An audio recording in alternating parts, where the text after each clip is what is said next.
All right, welcome back to Served. Let's get to all things Rafa. Obviously, the ceremony's a no-brainer.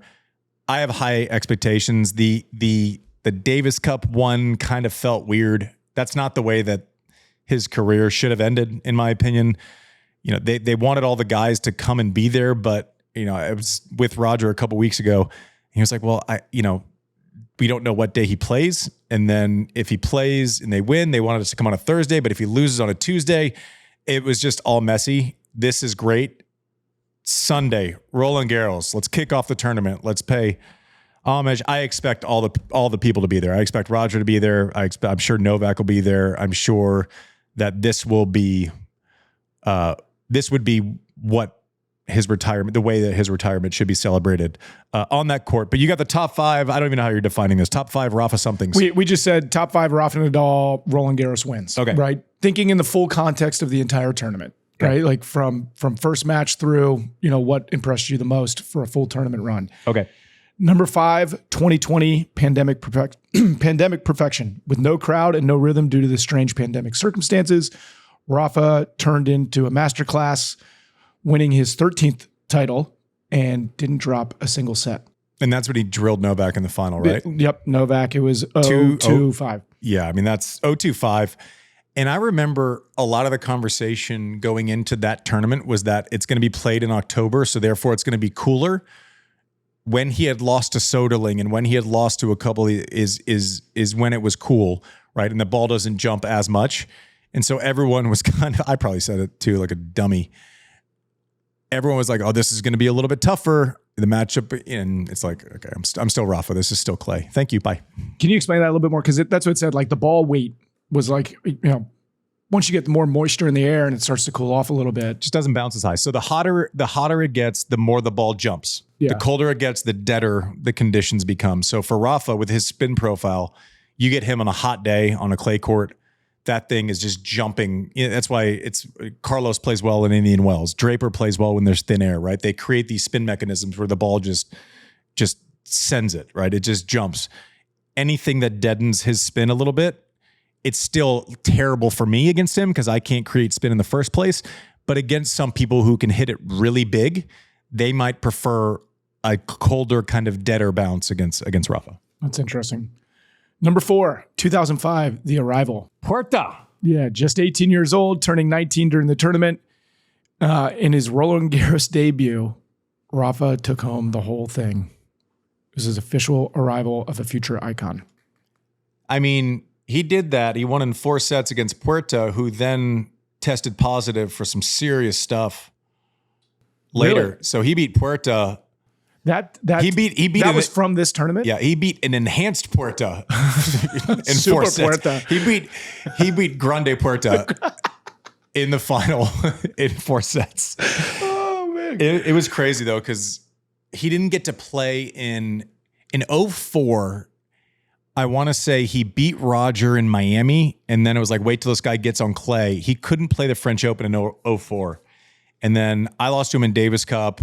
He'd already won a couple, like a Master Series or 2 in 05. And it was like, the questions are, can this kid, the first time he's playing this tournament, is he the favorite? And it's like, yeah, maybe he could be, maybe not. Maybe Roger is. And then, in 05 and Roger, you didn't really bet against him that often. This kid just came out and first time French Open wins it. It's crazy. Well, then from the first time to the last time, number 3, 2022, the last hurrah. Playing through serious foot pain and questions about whether he might be able to make the French Open at all. Rafa gutted out a legendary win over Novak in the quarters and crushed Casper Ruud in the final for title number 14. Yeah, and then he had that foot operation, but we forget, like it wasn't that long ago. 2022, he comes back from 2 sets against Medvedev in the Aussie Open final, wins the French Open, was in the semis of Wimbledon. Tore an ab muscle against Fritz in the quarters, somehow got through it, and then he had to retire against Kyrgios. And so Kyrgios he's actually never won a semifinal match, even though he's made a Grand Slam final. Rafa was half of the way to the calendar year slam when he got hurt. Wasn't that long ago. That's crazy. Wasn't that long ago. And apparently he couldn't feel his foot, and he ended up having to have an operation. Yeah, you guys talked about that when we did the show with him. I told you when we did the interview, you saw it. He took his shoe off at the end. It looked like there was something growing inside of his foot, like the top bone of his foot. That's never going to look right again. Yeah. And I think this was the tournament where everyone realized that it was terrible. What a badass. Such a badass. It's ridiculous. Beating Super Puerta? Super Puerta. Yeah. Number 2, 2017, the resurgence. Back in top form at age 31 after battling some injuries, Rafa bulldozed the field en route to number 10. God, 10. I mean, it's like insane. He didn't drop a set and smoked Stan Wawrinka in the final. 2, 3, and 1. It's amazing how many finals he won, because I think I know which one is going to be your number 1 now. Was that number 2? That was number 2. Number 2? Number 2. It's amazing how many finals he won against Hall of Fame players.